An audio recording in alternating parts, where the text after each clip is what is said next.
with a W, hopefully. Yeah. And Tim, dude, I got really irked today. I'm getting tired of waking up on a Victory Monday and putting on Green Bay Sports Talk to be like, all right, man, let's celebrate. And every damn host, whether it's Milwaukee, Madison, no matter where it is, boy, oh boy, do they find the negative spin somehow. And, I've shown a lot of respect to those guys. I really have.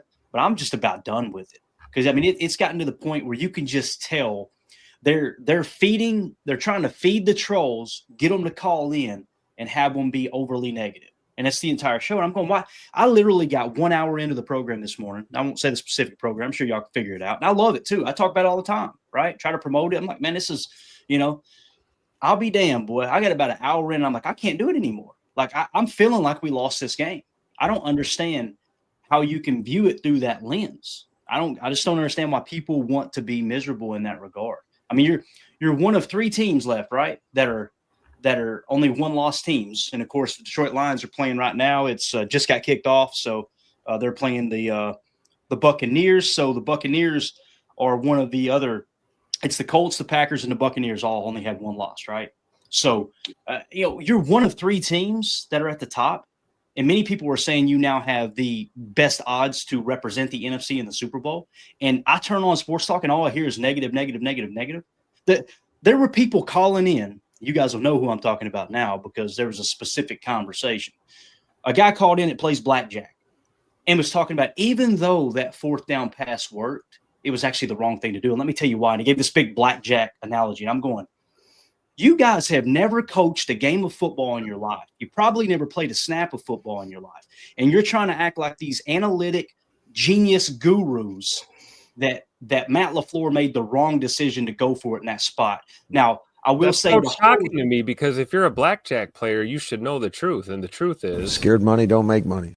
Exactly. Nice. So again, if it falls incomplete, I'm sure the fan base feels much different. But the fact that you're giving a platform to all those idiots that just want to constantly complain, and then we all sit back and go, why do these people complain so much? Because they're constantly getting a platform for it, right? And that's what feeds sports talk, right? It's just like the guy on ESPN Milwaukee. What did he say earlier this year? Jordan Love's injury prone. That's what he said. The dude played through 3 injuries last year. What do you mean he's injury prone? Like he played hurt all year, right? And then you had another guy, this fat, out of shape loser producer that you could tell he couldn't run a half mile if his life depended on it. And what did he do? We're gonna give him some. Get on there and said Romeo Dobbs was a coward last year. I'm going, boy, you wouldn't say that to his face, would you? And then you have a former Packer player going at Christian Watson's dad, basically making fun of him because he had a short stint in the league, right? And we all know what you got in trouble for there, dipshit. Excuse my language. Like, what are we even doing? How do you have a platform when you were accused of doing something so bad that I don't even want to mention it on my show, but you want to bash another former Packer player? You understand what I'm saying? And this is what we got to listen to every single day. This is what we got to tune into every single day if we want to hear Packers sports talk. It's wild. So I didn't have that in the show notes, obviously, but I felt my ears getting hot as I'm thinking about it. I'm just going, it just doesn't make sense to me. It doesn't. So what I say is let's create a community here, right? Both on the show, in the chat, on Twitter, where we just call that crap out and start making them feel this freaking big. You know what I'm saying? Because it's embarrassing to the fan base. It really is. So anyway, yeah. Just don't. Everybody took everything I had not to put it on the screen. I am always the person, Jacob. Am I not always the person that says, hey, man, if he played in the league, I'm shutting hell up and listen, right? Yeah. But there's a handful of them. It's like, boy, I don't know what y'all are doing. Go ahead. I'm sorry. No, it's just, I won't go down that same avenue necessarily. But again, Boz, just like you said, I woke up looking at freaking social media, and you would think that we lost by 40 points. And you would have thought that we don't have one of a top 5 quarterback in the league. You'd think that we didn't have a top 13 all-time winningest coach in the league. You'd think that we didn't have great defensive players. You'd think that we overspent on Micah Parsons. It's just unbelievable the amount of – and I can't tell if they're bots anymore, dude. I can't. Right. I want to believe that they are, to be honest with you, because I don't know where it happened, when it happened, but there was somewhere in like the late 90s. I'd say probably in the mid 2000s, where all of a sudden a certain percentage of the fan base just decided to be negative constantly, and it doesn't matter what you do. There's people that are still holding on to the Rodgers gripe. There's still people that are butthurt about Love coming in. There's people that are still mad that. I mean, it's just you can't win with these guys. Literally, when you win, it's like you didn't win, and I'm done with it, dude. And then when you lose, everybody's ass needs to be run out of the building. Right. You know what I mean? Exactly. All while not being able to mention a single replacement candidate. They want to fire everyone. Exactly. Couldn't come up with a positive, forward-thinking solution to support their point, but they want to fire everyone. You know, it's like we talked about with Tupac LaFleur yesterday, man. You know, making a gutsy move to go ahead and go for it there, putting the faith in that offense and Jordan Love on 4th down, and you know, real quick. People will scream, "Oh, you should take the 3 points." Mm-hmm. What happened? We converted, right? And those same people would throw you under the bus if you didn't convert and say you should have took 3 points. Nobody's willing to call it like they see it and be true to the facts. They're willing to stick to their opinions because that's apparently paramount over anything else that's going on out here right now. And it's just sad. Like at the end of the day, we got the dub. That's what we went to Arizona yesterday to do, was get a win. And that's exactly what we did. So I don't know how you can be upset with a victory. I don't get that's the thing. I saw multiple clips of multiple podcasters of one watching in live time, mocking the fact that we were going to send Haversick out there to try a 60-plus yard field goal. And then, good, mocking the fact that we even went out there to line up on that 4th down, let alone convert it. And then afterwards pretending, really cool. Right. Yeah. Now all of a sudden we're excited that we won, right? It's amazing. It's absolutely amazing. And the thing that got me, Jacob, is I heard people saying Matt LaFleur made the wrong decision. And then the same caller that called in on the show said, and even if you did think he made the right decision, he wasn't the one who made the decision. Jordan Love made the decision. No, he didn't. He said he sent the field goal unit on. He seen Jordan Love's face coming off the field and thought, that man's got conviction. It doesn't matter what play I call, he's going to make it happen. And he sent him back out there. That's what a great coach does. And people said, well, no, it's bad coaching if you allow your emotions and the emotion of your player to control the play call. It's like, at the end of the day, this is Bill Belichick 101. Players win them and coaches lose them. And I'm telling you, at the root of that saying, at the root of that quote, it's if you believe in your play, if your players believe in themselves and they believe in each other, then you should always give them the opportunity to go win the freaking game rather than play scared. And it's amazing how last week, all I'm hearing, Matt LaFleur's a coward. Matt LaFleur doesn't, he's not aggressive enough. He doesn't go for the throat, all those things. He goes for the throat, and then that side of the fan base comes in and just bashes. It's absolutely wild. I like what Chris says here. He says, I think people are just flat out unhappy with their lives, and it comes out in their fandom amongst other places. I honestly that's a common, in my circle of friends and family and all that, the guys that kind of yell and just, scream at the sky and blah, blah, blah. There's some other stuff going on there, I'm telling you. So I don't know what it is, but most of what's going on is not watching football. Exactly. Not watching a game more than once on a Sunday afternoon or evening, and just, getting caught up in the emotional buzz, basically. And that's the perfect segue right there, Tim, not watching football. All right, let's just jump into the Rex Ryan comment on Jordan Love, okay? 21 seconds long, and then we're going to back it up with some stats to talk about why this guy's an idiot and he needs to get some better fake teeth. Here we go. But Jordan Love, man, I got no love for Jordan Love, and I've never have. And why? Yes, he's got unbelievable ability, and we'll see some amazing plays from him. But at the end of the day, do I trust Jordan Love? No, I don't, because I think he's going to take – and he doesn't do it. Statistically, he says, oh, no, he doesn't turn the ball over. Oh, yes, he does. The biggest moments, he'll turn it over. Statistically, it says he doesn't turn the ball over. Oh, yes, he does. All right, here, I got a stat for you. Crackhead. You got hold to the wrong stuff. Here, I got you a stat right here since Rex wants to talk about that. Here, look at GBP Daily, Rob Westerman coming in hot. Yes. Jordan Love in the fourth quarter over the last 3 games. This is his fourth quarter stats alone. 21 of 33, 233 yards passing, 3 touchdowns, a 119.0 passer rating. He hashtagged assassin. Could not agree more there. There was another stat I had here somewhere too, if I could find it. That was absolutely. That's not when the game's on the line. Yeah, exactly. So, the other thing, I quote tweeted, that's what it was in the tweet that I had shared that video from Get Up. I quote tweeted it and put Jordan Love has 10 passing touchdowns and 2 interceptions. What the hell are you talking about? He turns the ball over. Like last year, yeah, sure. You got something to talk about, right? This year, he has been lights out protecting the football. Like you're talking about 2 interceptions, 2, and he's got 10 touchdowns of that. You understand that, he's tracking what I don't even know what the ratio would be there, but you're going to throw 40 touchdown passes, right? And have 8 interceptions. Or you're going to throw 30 touchdown passes and only 6 interceptions. Who would not take those stats as their starting quarterback? It's absolutely wild. So again, this kind of goes hand in hand with what we talked about just a second ago, and just kind of leading off with the fact that the media is just always going to be overly negative. They're going to try to find that spin to get people talking like we are right now. And it worked today. Boy, they put a quarter in me and they got their money's worth. That's for sure. But the other thing I wanted to point out here too, since the Packers are so bad, right? And Matt LaFleur is so bad at developing young players and his offense sucks and this and that, right? NFL tight ends who have at least 4 touchdowns this year, and they're also averaging 14 yards per reception. You got Tucker Kraft. That's the end of the list. He's the only tight end in the National Football League that has 4 touchdowns and is averaging over 14 yards per catch, according to NFL Pro data, right? Matt LaFleur had nothing to do with that, right? Jordan Love had nothing to do with that. Who's his quarterback, right? Now Jordan Love stinks.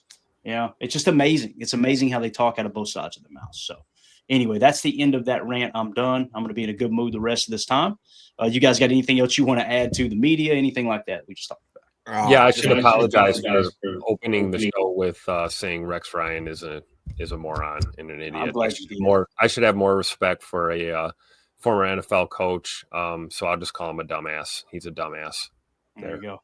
It's very pronounced Dumas. One thing I will say is that just real quick with that little blurb you put up about Tuck Norris is a lot of people scoffed at me when not I personally, but like when a lot of Packer fans thought this dude can be one of the, if not the best tight end in the league. I mean, he's got obviously some big competition. We saw one of the best, in my opinion, Trey McBride this last week. The guy is an absolute animal. Obviously, Kittle's a little banged up right now.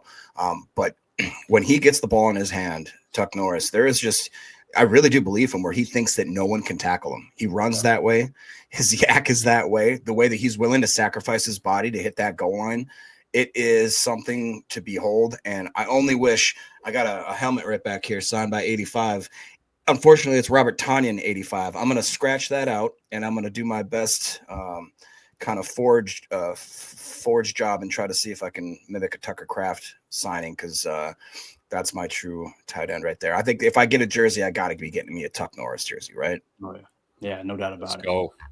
All right, let's hit this video real quick. Packers tweeted this out. To the best of my knowledge, it's not on YouTube. We should be good to play it. No music attached either. Just a little victory cam, about 20 seconds long. The guys coming down the tunnel after getting this dub. Think about how the local, like the Green Bay sports media, and we'll just say the Wisconsin sports media, is responding to this game and how they're reacting to it. Like it's, oh, well, it ain't a big deal, this and that. And look at these players. Look how much this win meant to the youngest football team in the National Football League. Kobe Wooden leading it off. Let's go. Got the dub. You know what they say cheese. Go. Cowboys too. Out for the faint of heart. Go, Pat, go. Stack. Love it. So again, you wonder why.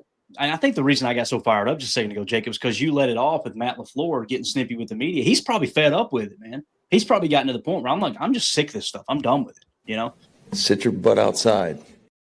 And on top of that, I thought this was really cool, as someone had tweeted out, and he actually covers the Arizona Cardinals. I checked there. He said, #AZ Cardinals quarterback Jacoby Brissett told reporters the offense was on a silent count the whole day. At home. There were so many Packer fans in Arizona that the Arizona offense had to play on a silent count, Tim. A silent count at home.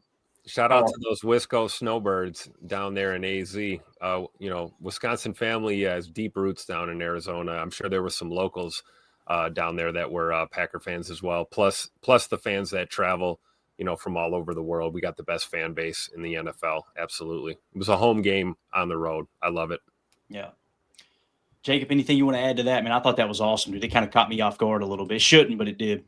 Yeah, like Bates says here loud there. I mean, I said that possibly could be a difference maker, just because I remember in years prior that, and like we talked about how Dallas Stadium is kind of like Green Bay or Lambeau South, right? Like this is, like I said before the game, it was Lambeau Southwest, and they showed up, and it was funny because like I could hear "Go Pack Go" chants as I'm watching live on the TV, and I'm thinking like, am I crazy? Like, am I actually hearing this? And sure enough, I mean, like you said, right from Brissett's mouth. And I will say real quick, just because people have seen a lot of comments too, if Kyler Murray was playing, it'd be a different story. And I'm like, nah, I think you got the best Cardinals team coming out with Jacoby Brissett, honestly, just because of where he played a damn good football game. And he's a good quarterback who's been through the league.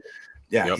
he's steady Eddie, as I say, man. I would totally love to have that guy on my squad. God forbid something happens to your starter. So Yeah, I seen it coming through on the chat, and it just hit live on mine. I'm on YouTube TV.